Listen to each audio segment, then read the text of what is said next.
11:45 p.m. My new apartment still smelled like paint and cardboard.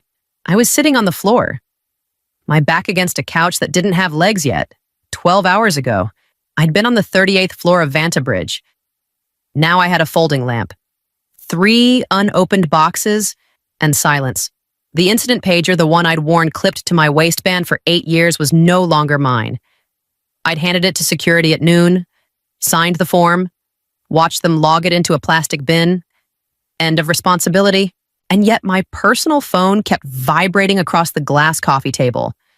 And as usual, this story is a work of fiction, created by our editorial team for storytelling purposes. All characters, events, and organizations are fictional. Any resemblance is purely coincidental. Thank you, and let's continue. Buzz. Pause. Buzz again. Iris Romano. The message preview appeared before I could think. Boards in a closed session. Atlas just started flashing red. Don't answer any calls. I didn't call her back. I opened my laptop instead. The Wi-Fi hesitated. Like even it wasn't sure what it wanted to show me. I navigated to the company's public status page, the same one our clients relied on. No sirens, no dramatic language. Just a thin yellow banner blinking at the top, service degradation detected. I stared at it longer than I should have. Atlas wasn't collapsing. Not yet. It was protecting itself. My gaze drifted to the framed photo on the table beside me.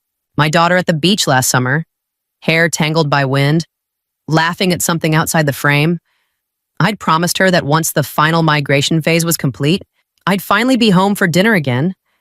I hadn't deleted a single file, hadn't shut down a single server, hadn't sent a threatening email. I'd simply walked away. My phone vibrated again. This time it was a corporate number. I turned it face down. 12 hours ago. They told me I was no longer necessary. So why was my phone the one lighting up the moment a billion-dollar system started blinking yellow, and why was I so calm? 9 months? That's how long Atlas Switch consumed my life. 9 months of midnight migrations, staged rollbacks, weekend load simulations, and standing in a freezing data center at 3 a.m. because I didn't trust a dashboard alone. Atlas wasn't just a routing upgrade. It was the backbone of Vanta Bridge's payment and logistics engine. Every shipment, every transaction, every reconciliation ran through it. When we hit full cutover without a major incident, the CEO shook my hand in front of the executive team. Once restructuring settles, he'd said, smiling for the room, we'll formalize the VP role. You've earned it. Restructuring never settled. Quarter after quarter, the language shifted. After the next board review, after we finalize headcount, after budget season, each time, I nodded. Each time, I went back to work because my team needed stability, because my daughter needed health insurance, because somewhere in me, I still believed performance would eventually outweigh politics. Then Evan Hale arrived, 24, fresh title VP of Transformation, son of the CEO, educated, articulate, confident in a way only someone who has never had to doubt himself can be. In his first town hall, he spoke about leaning operations and unlocking trapped value. He never used the word layoffs. He didn't have to. In private meetings, he called veteran engineers legacy overhead. We weren't expertise. We were cost centers. I watched him scan org charts like a general studying a battlefield. He didn't need to dismantle Atlas. He needed to win a clean budget cut large enough to impress the board. And in a spreadsheet, my department was a tempting number. When you build a structure that holds everything up, you think you're the architect. But to someone chasing quarterly optics, you're just a line item waiting to be deleted. A week before I was fired, Nadira and I were in conference room C, reviewing the Atlas documentation for the 3rd time that quarter. Not the architecture diagrams, not the performance benchmarks. The compliance appendix. Most executives never read that section. It didn't have charts or projections. It had obligations. Vanta Bridge's largest financial clients required something specific, at least 4 certified operators actively assigned to Atlas at all times. Not on payroll, not available if needed. Actively credentialed, logged, and registered in the system. It wasn't about ego. It was about risk containment. If the number dropped below 4, The system was contractually required to enter restricted operational mode. Restricted mode didn't shut anything down. It didn't trigger alarms or fireworks. It simply reduced processing thresholds, tightened validation filters, and blocked high-risk transactions. It protected data. It slowed revenue. It's basically a legal seatbelt, Nadira said, tapping the page. Exactly. I replied, uncomfortable, but non-negotiable. I drafted an email that afternoon. Subject, certified operator threshold Atlas compliance risk. I outlined the clause. I explained the trigger conditions. I stated clearly that any staffing changes had to be sequenced with credential transfers. I CC'd legal. I CC'd compliance. Evan responded within an hour. One word, noted. No questions, no clarification, no request for a mitigation planning. Just a polite acknowledgement that functioned like a period at the end of a sentence. I stared at that reply longer than I should have. He thought noted closed the conversation. He didn't realize it did something else entirely. Because once that warning was documented, once the risk was acknowledged in writing, any decision that ignored it would no longer be an oversight. It would be deliberate. And deliberate decisions leave trails. Evan believed noted was the end of the discussion. In reality, it was the first line of a verdict waiting to be executed. The boardroom was all glass and silence. Quarterly budget review. Slides preloaded. Faces already tight.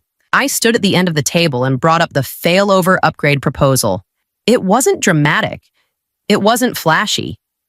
It was insurance-redundant routing paths, automated traffic draining, hardened replication nodes, the kind of investment that only matters when everything else fails. If we don't upgrade, I said calmly, we increase the probability of cascade latency during peak loads. Not today, but eventually.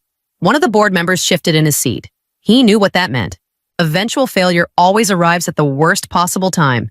Evan leaned back, arms crossed, expression carefully neutral. We are not building for hypothetical disasters, he said. We are building for growth. It's not hypothetical. I replied, it's statistical. He smiled, thin and tight, with respect. Mara, we are currently paying a premium for your fear. We need speed, agility, not worst-case obsession. The room cooled a few degrees. I didn't raise my voice. Speed without containment, I said evenly, isn't agility. It's exposure. A few heads turned toward Evan. I wasn't attacking him. I was stating physics. But physics in a boardroom can feel like defiance. For a second, I saw it, the flicker in his expression. Not confusion, not disagreement. Embarrassment. I had corrected him publicly.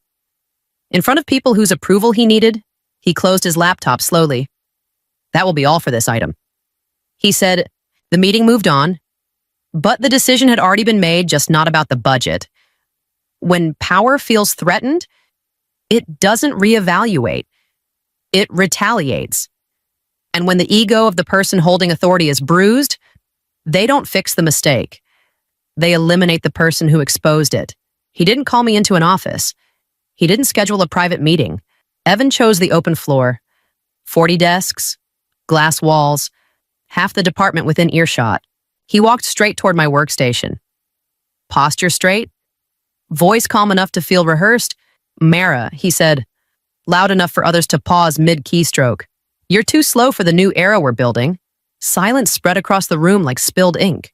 Pack your things. Someone near the back muttered something under their breath. Iris stood up halfway from her chair before I gave her a slight shake of my head. Evan continued, turning so everyone could hear him clearly. And let me be clear, anyone who chooses to walk out with her will be terminated immediately. There it was. Not a performance review. A spectacle. I felt every eye on me. He expected anger, or tears, or at least a defense. Instead, I closed the dashboard window on my screen and faced him. Have you read the Atlas Compliance Appendix carefully, I asked? Not sarcastic, not emotional, just precise. He laughed lightly, dismissively. Legal handles legal, not you. A few people looked uncomfortable. A few looked afraid. I studied his face for a moment. 24 years old, confident, certain he understood every moving piece of the machine he'd inherited. I smiled, not out of spite, not because I thought I'd won anything, but because I understood something he didn't. Understood. I said. I reached for the framed photo of my daughter and placed it in my bag. He thought he was removing resistance. What he had actually done was remove the last operational safeguard standing between his decisions and the consequences of them. I wasn't smiling because I was pleased. I was smiling because I knew the company's final safety brake had just been detached by the very person who believed he was accelerating it into the future. I packed slowly, not to stall, not to dramatize it, just methodically like I approached everything else. My notebook, my access token, the framed photo already tucked into my bag. No one spoke. The office felt suspended, like the air itself was waiting to see what would happen next. I walked toward the exit, and then I heard a chair move. Iris stood first. She didn't look at Evan. She didn't look at me. She simply unclipped her badge and placed it flat on her desk. The sound was soft. Plastic against laminate. Troy followed. Then Nadira. Then Laura. Craig. Each one stood without announcement. Without speeches. 6 senior engineers who had spent years keeping Atlas stable through storms no one else even knew existed. Neil remained seated. He stared at his screen. Jaw tight. I knew what he was calculating. His medical coverage. His daughter's therapy sessions. The mortgage. I met his eyes but didn't say a word. This had to be his decision. The silence stretched. Then Neil stood. Slowly. Deliberately. He removed his badge and set it down beside the others. 6 white desks, 6 pieces of plastic, a line of quiet defiance. Evan clapped once, sharp and amused. Good, he said. That saves us a fortune in payroll. He walked to his laptop at the central station, logged into the HR portal, and began confirming status changes. Resigned. Resigned. Resigned. He hit enter on his screen. It was just headcount reduction. In the compliance system, something else updated. Certified operator count below threshold. Evan believed he had just trimmed excess cost. He didn't realize he had triggered a countdown tied to a clause he'd dismissed with a single word. And some timers. Once started, don't stop just because someone regrets pressing the key. The compliance engine didn't panic. It didn't shout. It simply observed. At 4:12 p.m., the HR update synchronized with the operational registry. Certified operator count dropped from 4 to 1 active credential. That was below the contractual minimum. At 4:13 p.m., an automated message was generated and routed to executive distribution. Subject operational threshold. Not met. Engaging restricted mode. No drama. No red flashing sirens. Just protocol. Restricted mode wasn't a shutdown. It was a legal safeguard translated into code. The system tightened validation layers, reduced throughput ceilings, and blocked high-risk financial transactions. It prioritized data integrity over speed. Revenue slowed, exposure decreased, and from a purely technical standpoint, everything was working exactly as designed. Evan skimmed the email on his phone between back-to-back calls. Compliance noise, he muttered, forwarding it to a general operations inbox. By 5:00 p.m., Skyhammer Managed Services had been granted elevated access. Their lead technician dialed in remotely, scanning dashboards he barely understood. We're seeing throttling behavior. Someone from Skyhammer said on speaker, "It's probably a stuck flag," Evan replied. "Reset it. Full system reset." The technician asked. "Do what you need to do," Evan said. "We can't afford lag." Skyhammer initiated a controller restart without draining traffic or mapping dependencies. For a moment, nothing happened. Then latency spiked. Queues backed up. The system responded the only way it knew how, by tightening further. Restricted mode deepened. What Evan saw was a glitch. What the system executed was a contractual defense. They believed it was a software bug that needed force. They didn't understand it was a legal wall, one that required someone with the right key to pass through it. Peak traffic always arrives quietly. There's no warning siren when thousands of shipments sync at once, when payment authorizations stack up across time zones, when reconciliation scripts begin their hourly sweep. It just builds layer by layer until the system is carrying more than it looks like it is. By 6:42 p.m., Atlas was operating in restricted mode and under peak load. Skyhammer didn't understand the dependency mapping. Yes, they saw controllers. They saw cues. They saw throttling. What they didn't see was how tightly every layer was braided together. Let's clear the backlog. Their lead said they rebooted a routing controller without draining active traffic. For 3 seconds, nothing obvious happened. Then the first flicker, latency doubled. Retry loops spiked. Transaction queues began to swell. Atlas responded exactly as designed. Protect data first. Secondary nodes isolated. High-risk transactions paused. Cross-region replication slowed to prevent corruption. It wasn't a single explosion. It was structural stress spreading outward. Payment confirmations stalled mid-process. Logistics vendors couldn't reconcile inventory in real time. Financial dashboards froze on half-processed numbers. A few of the largest institutional clients noticed within minutes. One called their account manager. Another called a board member directly. The third skipped layers entirely. Within 10 minutes, the Vantabridge board line was ringing with people who measured loss in 6 figures per minute. Skyhammer dialed into another call. We're seeing unexpected cascade behavior, the technician admitted. We can't stabilize throughput. On the other end, Evan went silent. Money doesn't fear villains. It doesn't fear ambition. It fears uncertainty. And uncertainty had just entered the system. With every stalled authorization and every frozen ledger entry, it was burning through roughly $10,000 per second and climbing. For the first time that evening, Evan understood something was no longer under his control. We were in a small diner 2 blocks from our temporary office when my phone lit up again. Nothing fancy. Fluorescent lights, vinyl booths, grease in the air, 6 exhausted engineers pretending not to watch the news on the muted television above the counter. No one was celebrating. We were just breathing. My phone vibrated. Unknown number. Then another message from Iris. They pushed Evan out of the room. They're calling you. I stepped outside before answering. The night air was cool. The city sounded normal traffic. Laughter. A siren somewhere far away. None of it matched the tension in my chest. I answered on the 3rd ring. Mara. A familiar board member said, voice clipped, stripped of ceremony. We need you to come back immediately. As a matter of responsibility. Responsibility. I almost smiled. With respect, I said evenly. I no longer have any responsibility to Vantabridge. A pause. The system is destabilizing. He pressed. We're losing institutional clients. I'm aware. We expect you to assist in stabilizing Atlas. There it was. Not a request. Not quite an order. Something in between pride and panic. I have a solution. I replied. For the situation you're currently in. Another pause. Longer this time. But if we're going to talk, it won't be through Evan. Silence stretched across the line. He's still VP, the board member said carefully. Then he can stay VP. I answered. Just not the one negotiating with me. I wasn't angry. I wasn't triumphant. I was clear. They had removed me as an employee. They had no authority left over me. Only need. And need changes the balance of power faster than any title ever could.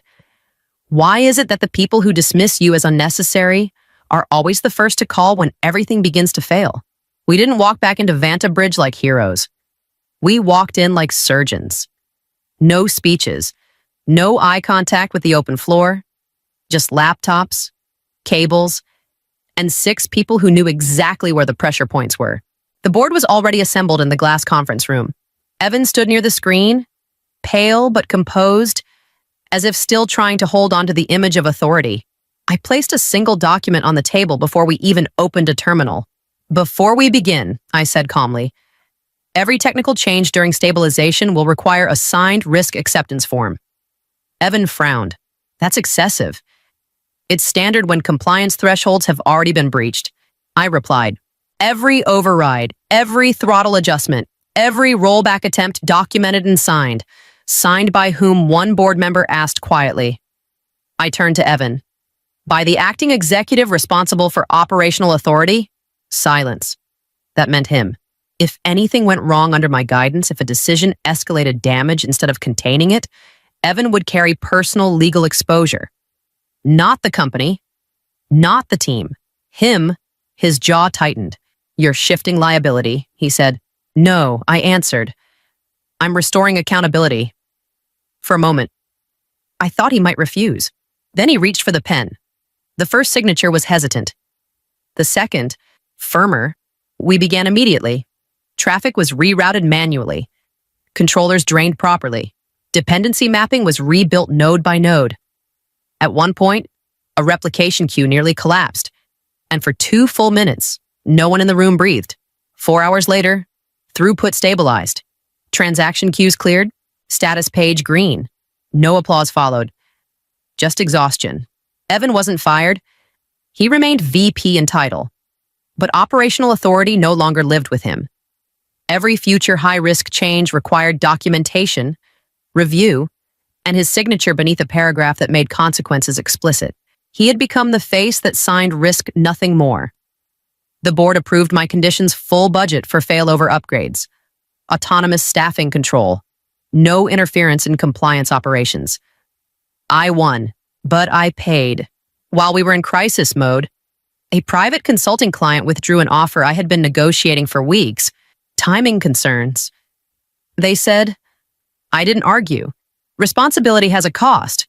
I've always known that.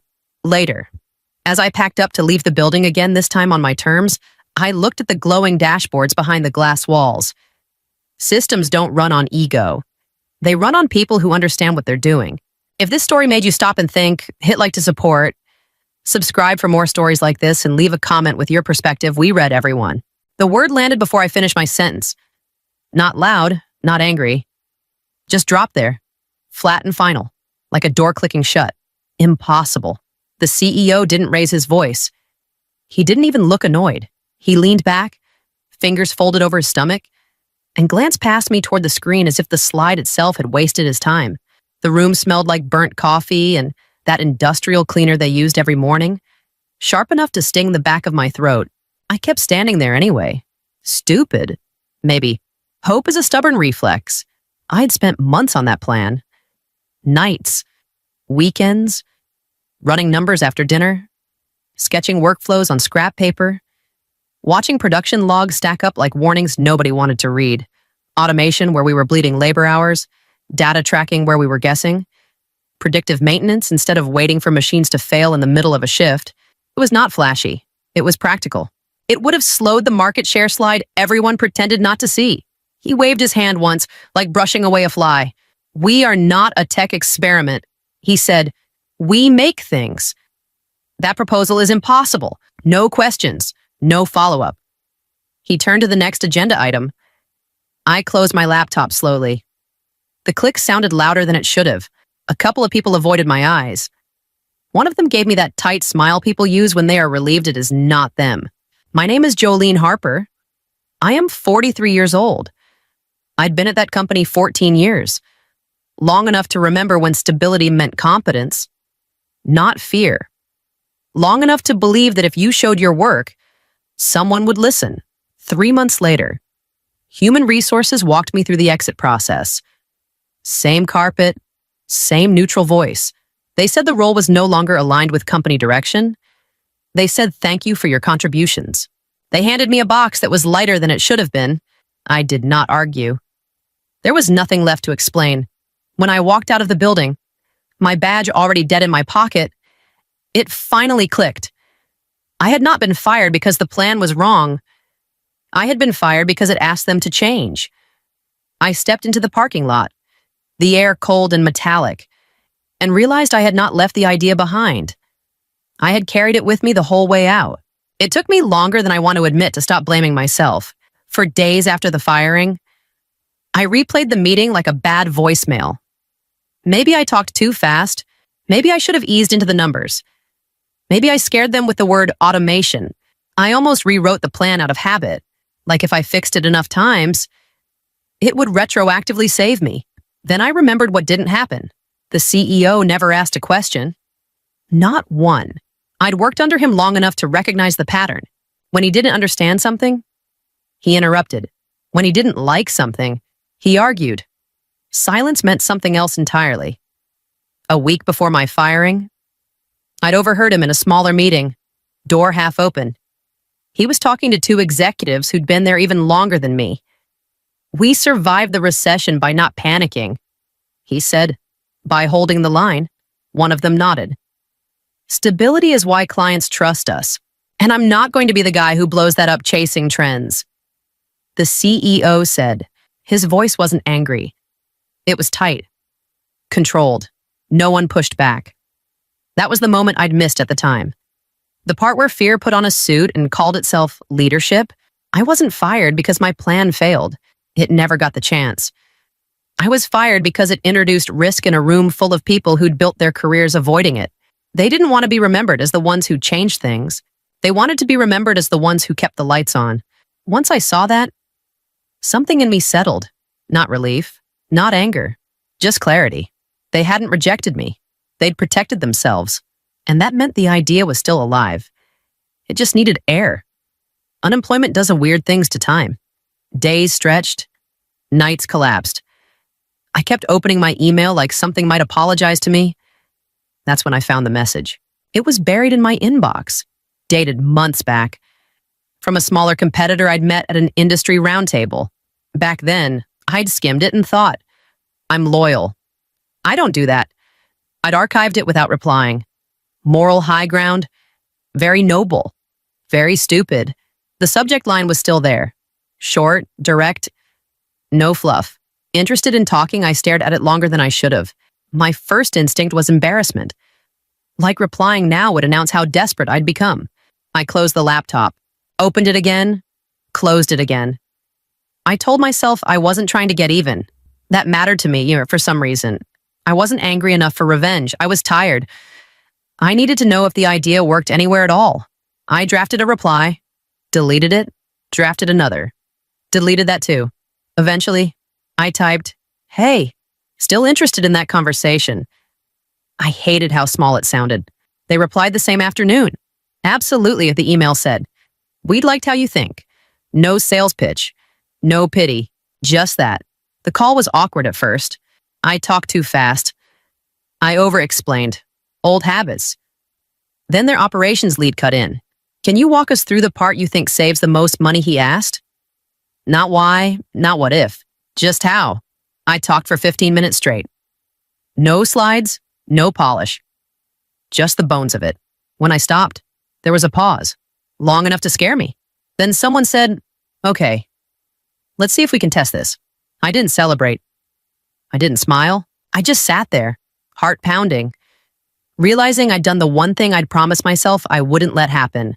I hadn't let the idea die quietly. Their skepticism didn't feel like a wall. It felt like friction. The useful kind. The first meeting was short. No big table. No rehearsed smiles. Just a few people on a call. Cameras on, notebooks out. "So what breaks first?" one of them asked. Straight out of the gate, I answered honestly. "The timeline. If we rush it, the data's garbage." Another voice jumped in. "What does this cost if it only half works?" I gave them the number. In full, no hedging, no soft language. There was a pause. I waited for the laugh. It didn't come. "That's tight," someone said. "We can't afford mistakes at that scale." "I know," I said. "That's why I want to start smaller." "How small?" the operations lead asked. I told them. Smaller than I wanted. Smaller than what would impress anyone. "That won't move the needle," he said. "It will prove the math," I said. "Or it'll prove I'm wrong." That landed differently. They didn't sell me on vision. They didn't promise growth or disruption or whatever word was trending that week. They pushed back. Hard. On timelines. On assumptions. On me. At one point, the finance director said, "If this fails, we eat the cost." "You're sure about this?" I swallowed. "I'm sure enough to own it." Another pause. "Okay," she said. "One pilot. Limited scope. Fixed budget. No extensions. That was it." No applause, no congratulations. After the call, the operations lead stayed on for a second. "Just so we're clear," he said. "This isn't a bet on you. It's a bet on whether the idea survives contact with reality. I can live with that," I said, when the screen went dark. I sat there longer than necessary, not relieved, not excited, just steady. For the first time since I'd been fired, I didn't feel like I was asking for permission to exist. I had something to build. The pilot didn't explode. That was the first thing I checked. Not the upside. Not the potential. Just whether anything had broken hard enough to get noticed. 3 weeks in, the operations lead called no warm-up, no tone setting, cycle times down 7%. He said, labor hours too. I stayed quiet, don't get excited. He added, it's early. I know. I said, we only touched the section you scoped. He went on, didn't ripple anywhere else. That's the whole point. I said, he exhaled. Not relief. Acceptance. We'll keep it running. The line went dead. I opened the spreadsheet again, refreshed it again. Same numbers. Still there. I hated that part of myself. Like if I didn't stare at it long enough, it might decide it wasn't real. That afternoon, Mark texted, you hear about North Ridge? They pulled the contract. He wrote, procurement email went out by mistake.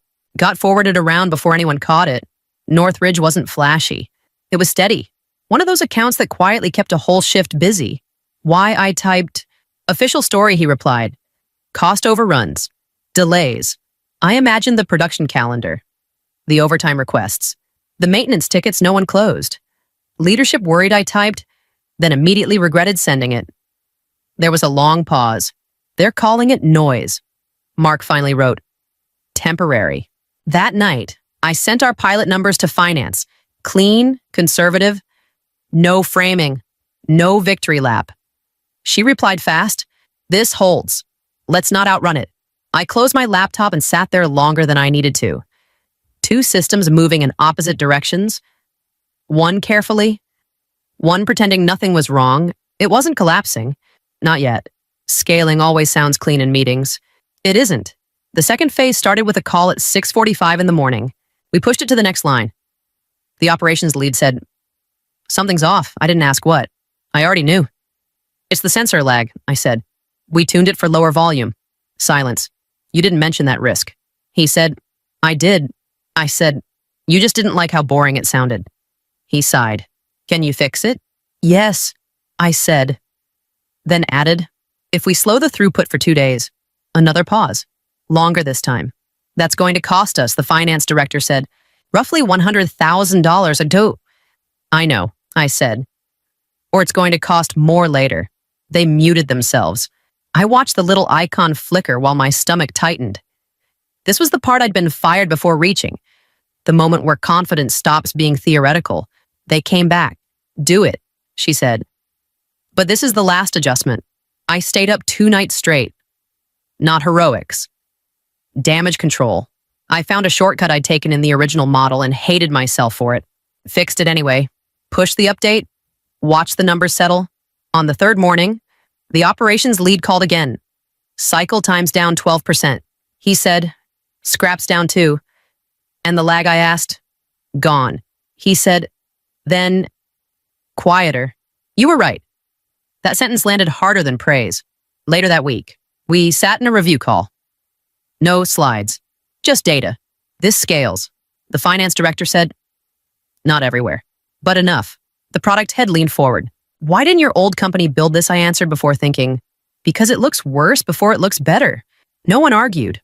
When the call ended, I stayed at my desk, hands still on the keyboard. I didn't feel proud. I felt steady, like I'd stepped onto solid ground after months of guessing. The idea wasn't fragile anymore. It could take hits. It could survive scrutiny, and somewhere across town. A company that once called it impossible was still pretending the math hadn't changed. The report didn't come from Mark. It came from finance. A dry industry brief forwarded with one line at the top. Thought you'd want eyes on this. I did. My old company sat dead center on the page. Market share down. Not a cliff. A slide. A few points shaved off like it was nothing. 2 accounts marked reallocated. One of them was ours. 10 minutes later, another email hit my inbox. Internal. Forwarded again by accident. External messaging guidance. Please align language before speaking with clients. That was new. Mark called after lunch. He sounded off. They had an all hands. He said, CEO took it himself. What did he say? I asked. That volatility's hitting everyone. Mark said. That this dip's temporary. That we're still the industry standard. I heard movement on his end. Voices dropping when he spoke. Anyone push back? I asked. He laughed once. Short. No one with a mortgage. Later that afternoon, the clip showed up on LinkedIn. The CEO on stage at a regional conference, smiling like the floor wasn't shifting under him. We don't chase every trend, he said. Consistency is our advantage. I watched it once. Then again, he believed it. That was the part that stuck. On our side, leadership met the same data with none of the theater. This isn't about winning headlines. Finance said, it's about staying ahead of erosion. If we slow down now, ops added. Someone else defines the baseline. No one argued. That night, Mark texted instead of calling. They froze hiring. He wrote. A minute later, another message popped up. Don't reply for a bit. IT's monitoring traffic. I set my phone face down. The numbers on my screen didn't flinch. They didn't care who spoke louder, or calmer, or with more confidence behind a microphone. They just kept moving. And explaining them was starting to sound like lying. They moved fast once they finally moved. Too fast. Mark sent me a calendar invite screenshot first. Red blocks stacked on top of each other. Emergency Steering Committee, Digital Transformation Task Force, External Advisory Review. Consultants showed up next. Expensive ones. The kind who talk in frameworks and leave behind slides no one owns. Mark said the hallways filled up with strangers carrying branded notebooks and confidence. They're rebuilding the plane mid-air, he said over the phone. His voice sounded thinner than usual. What are they building? I asked. That's the problem, he said. No one agrees. They rolled out a pilot of their own, slapped together, different vendors, no integration. A dashboard that looked impressive in screenshots and fell apart under load. Mark told me about the demo. The CEO kept saying phase 1, he said, over and over. Like that explained why it didn't work. Did anyone mention the gaps? I asked. People tried. He said they got talked over. I watched from a distance as press releases went out faster than fixes. Promises piled up on top of unfinished work. Every solution introduced 3 new problems because no one had the patience to slow down.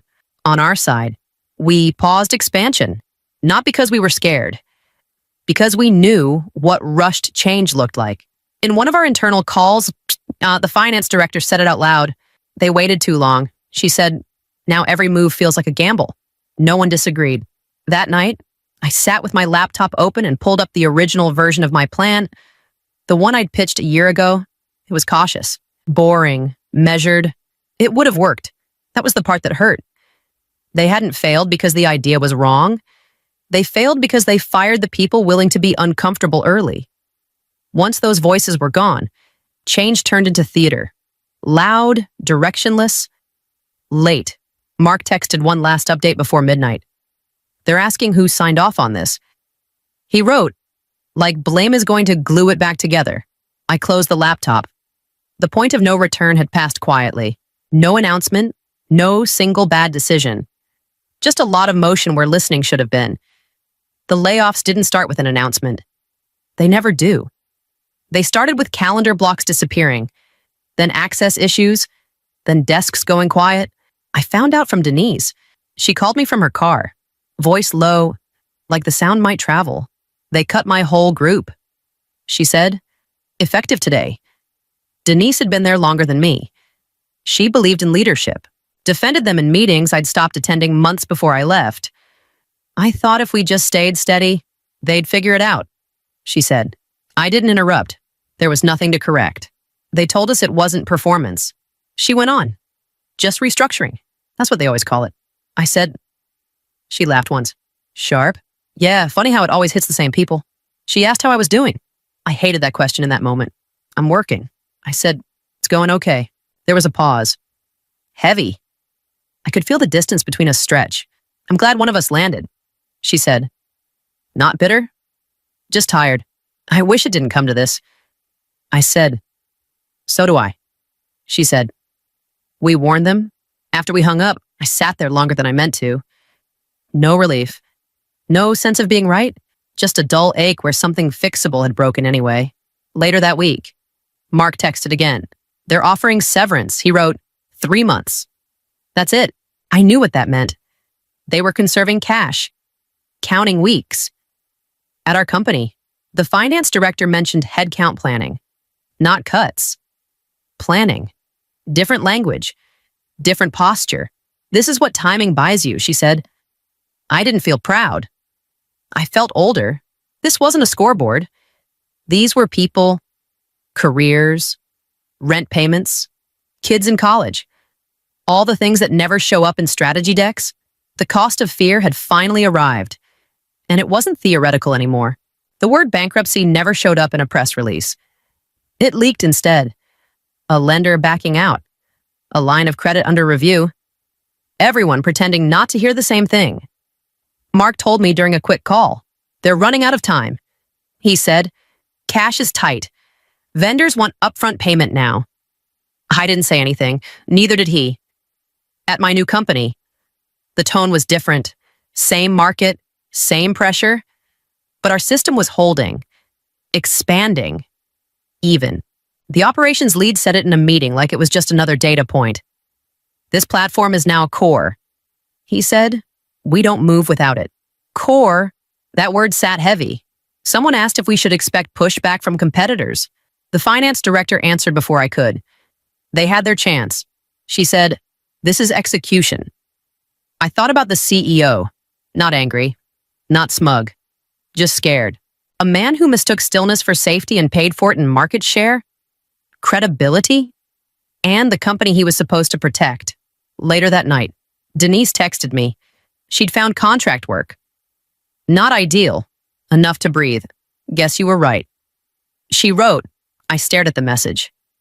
Then typed back, I just didn't want us to wait. That's the part I want people to hear. Waiting feels responsible. It looks calm. It sounds mature in boardrooms. But sometimes it's just fear dressed up as caution.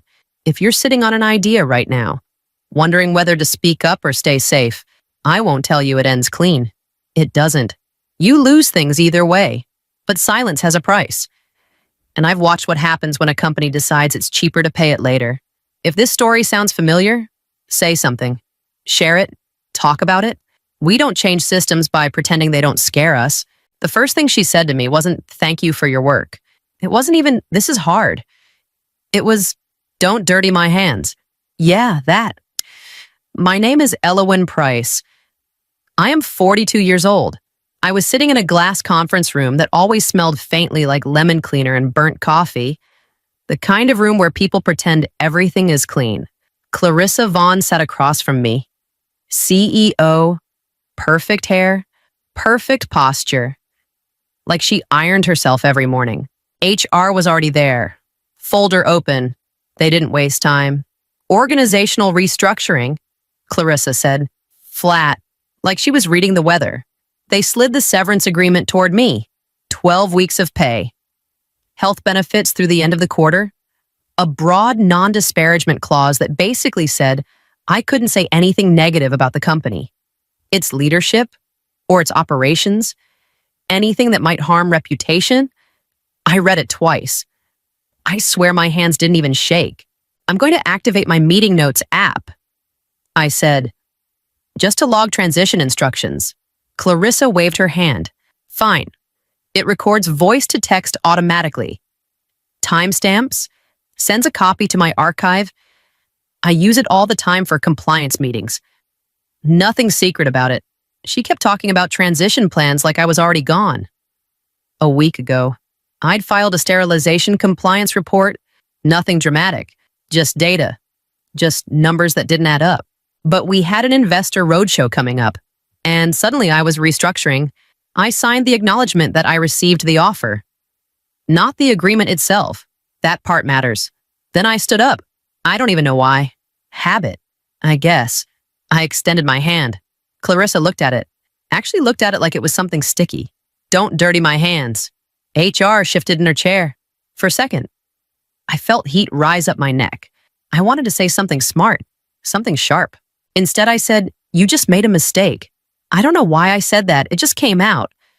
HR jumped in. You'll need to sign the full agreement within 24 hours. Otherwise, the terms may change. May change. That's how they phrase threats. While she was talking, my phone buzzed once in my pocket. Archive sync complete. If this was just restructuring, why the rush? Why the pressure? When I stepped out of that room, I already knew this wasn't about my job. It was about something I had written down. And I wasn't done reading. I didn't go home after the meeting. I went back to my office, or what was still technically my office, for a few more hours. I pulled my original contract out of the bottom drawer. I always kept a paper copy. People laugh at that, until they don't. 6 years ago. They recruited me right after the company got slapped with an FDA warning letter. Production delays, sterilization variants, nothing catastrophic, but enough to scare investors. Back then, it wasn't Clarissa who interviewed me. It was 2 board members and the general counsel. One of them had said, "We need someone who can speak up without fear." I'd replied, then put it in writing. That's how Section 7.3 happened. It gave me the right to report safety concerns internally, direct access to the audit committee, protection from retaliation. And this part mattered. No post-employment agreement could override those rights. I remember the general counsel sliding the red-lined draft across the table. "This is unusual," he said. "So is getting an FDA warning." I answered, "They approved it." Now I read the severance agreement again. The non-disparagement clause was broad. No carve-out for whistleblowing. No mention of statutory protections. Just blanket silence. That's not standard language for a compliance hire. Not in Minneapolis. Not in medical devices. I called Daniel, the in-house lawyer I used to work with on audit reviews. "They're pushing a clean NDA," he asked. "Clean for them." I said, "Not for me." He went quiet for a second. If 7.3 is still in force, that's not just HR paperwork. That's governance. Governance. That word carries weight in a boardroom. I hadn't even left the parking lot when the email came through. Subject line, severance agreement. Action required. I opened it sitting in my car, hand still on the steering wheel. You are required to execute the agreement within 24 hours. Failure to execute may impact terms. May impact terms. That's corporate for sign. Or we make this worse. There was a second line. System access has been suspended pending transition. I laughed. Not because it was funny. Just because it was obvious. I replied before I could talk myself out of it. I'm requesting 7 days to review with independent counsel. 5 minutes later, HR responded, "The offer is tied to the current fiscal window. No extensions. 24 hours is the standard window." Standard. For who I typed again. "Please confirm in writing that no extension will be granted and that severance terms may change if I don't sign within 24 hours. She answered in under 2 minutes. Confirmed. There it was. Clean. Documented. 2 hours later, I drove back to the building to finish pulling compliance files I'd been organizing. My badge didn't beep green. It blinked red. Security shrugged. System says inactive. I checked my phone. My company email was gone. My shared drive access revoked. The deadline hadn't expired. I texted Daniel. They locked me out. Before the deadline, he wrote back. Yes, he didn't respond right away. That scared me more than anything. I sat on the concrete step outside the entrance. Wind cutting across the lot. My phone screen reflected my face back at me. I looked tired. Older. I started documenting. Screenshots of the access denial. Timestamps on my email requests. Cloud logs showing file uploads that had been running when they shut me out. I didn't call HR, didn't argue. I just preserved everything. Tell me something. If this was just paperwork, why cut off my access before I even had the chance to say no? The letter arrived by courier the next morning. Thick envelope. Corporate letterhead. No greeting. Termination for cause. Insubordination. I read it twice. Then a third time.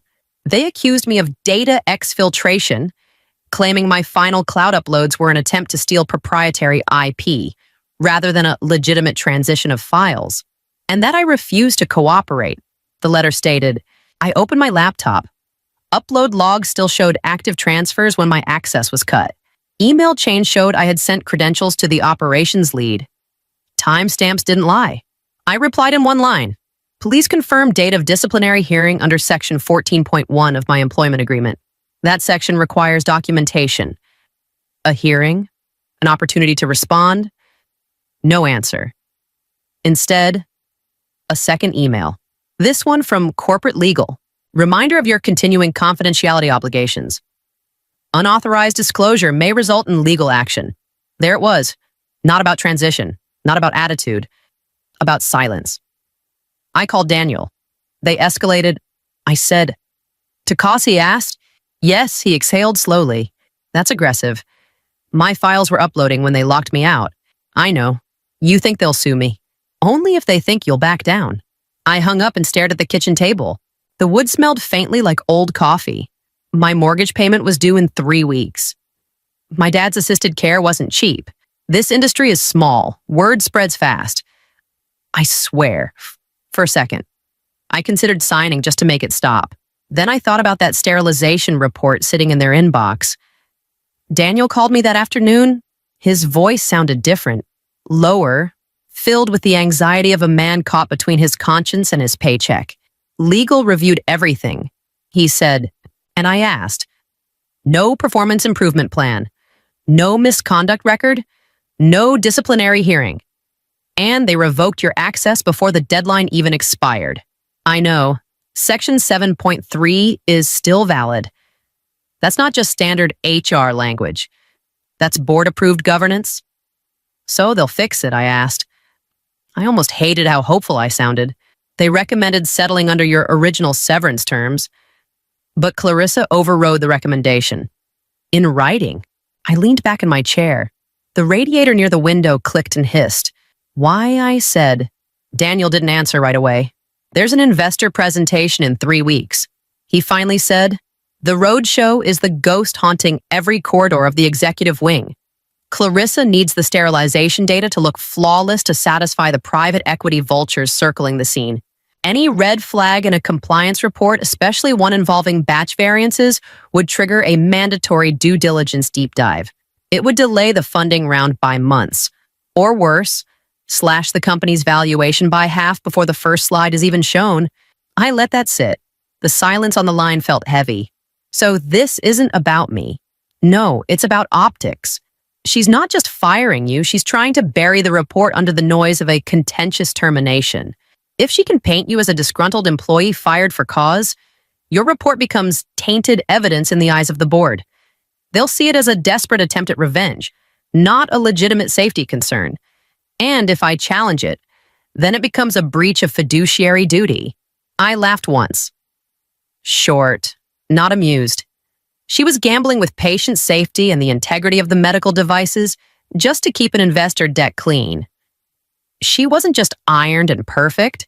She was hollow. She overrode her own legal department to avoid looking weak, I said, or to avoid looking exposed. There's a massive difference between the two. One is an ego problem. The other is a crime. I stared at the termination letter again.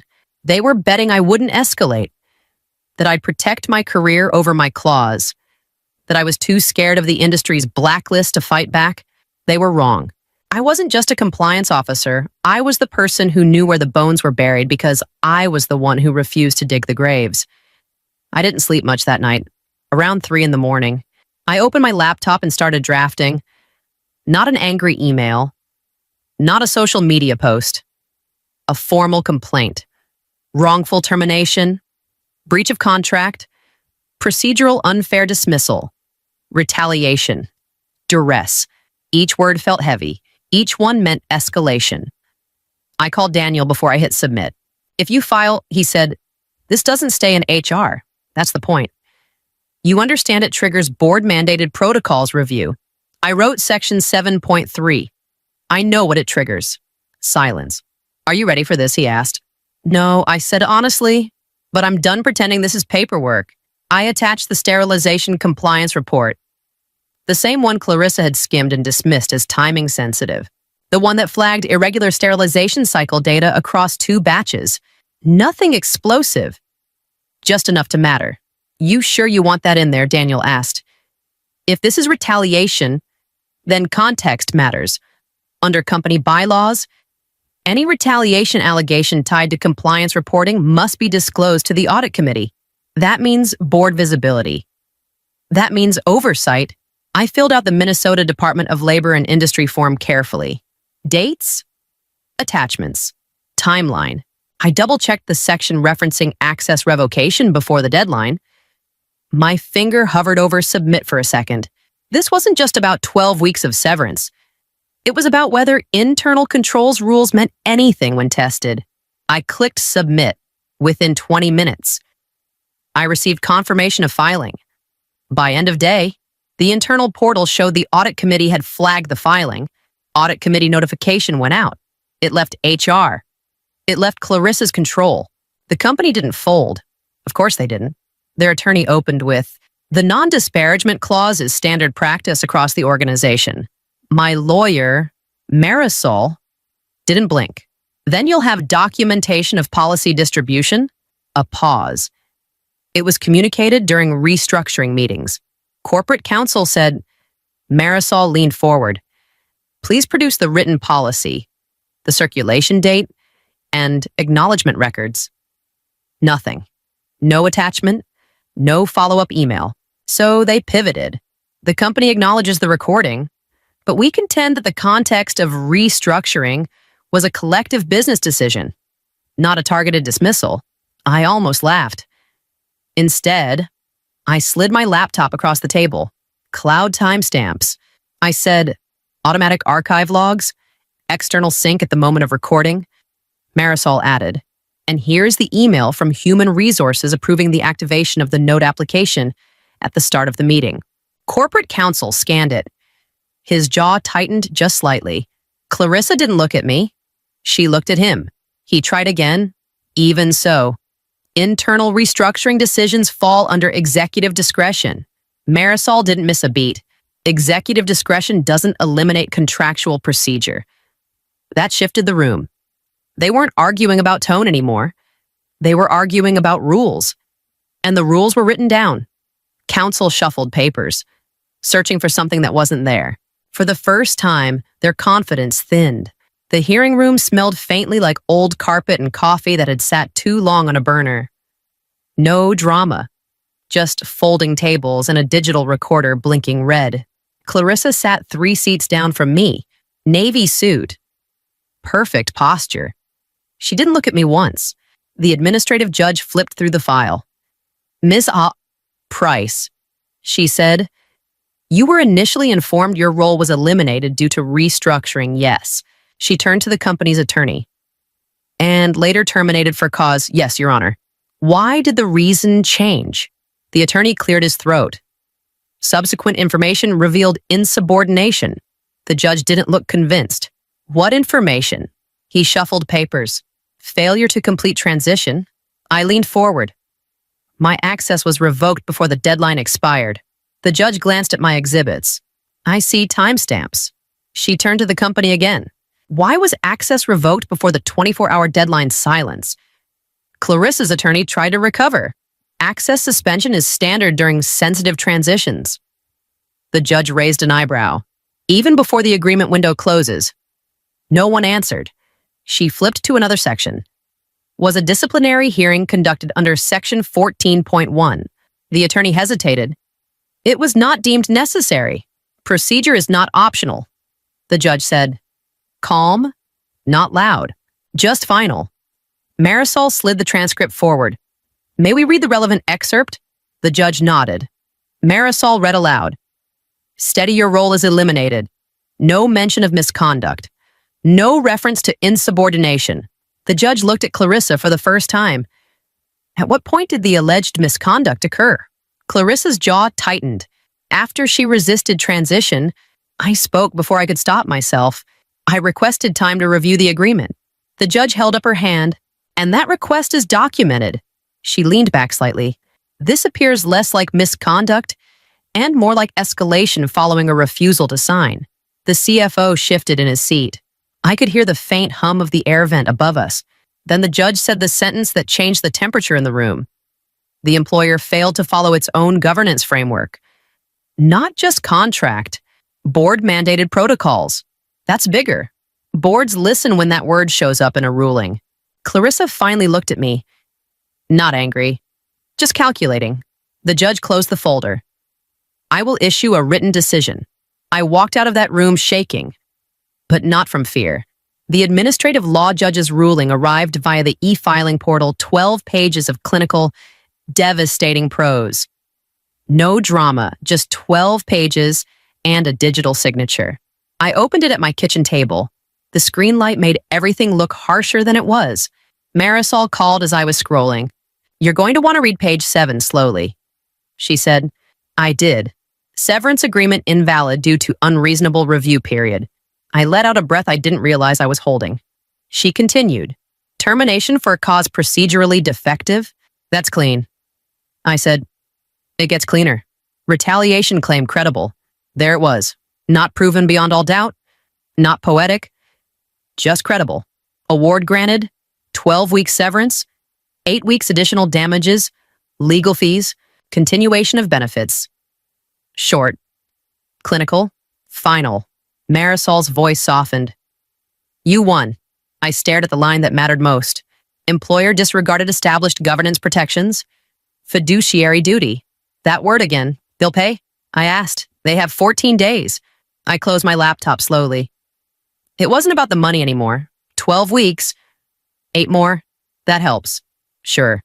Mortgage doesn't care about principal. But this ruling isn't private. Public record. Searchable. Downloadable. The company wired the money on day 10. 12 weeks of severance. 8 weeks additional damages. Legal fees. Benefits continuation. Clean. Transactional. Marisol called. They complied. Of course they did. I said, they don't want enforcement proceedings. The ruling didn't disappear. It got picked up by a compliance journal out of Chicago. Small publication.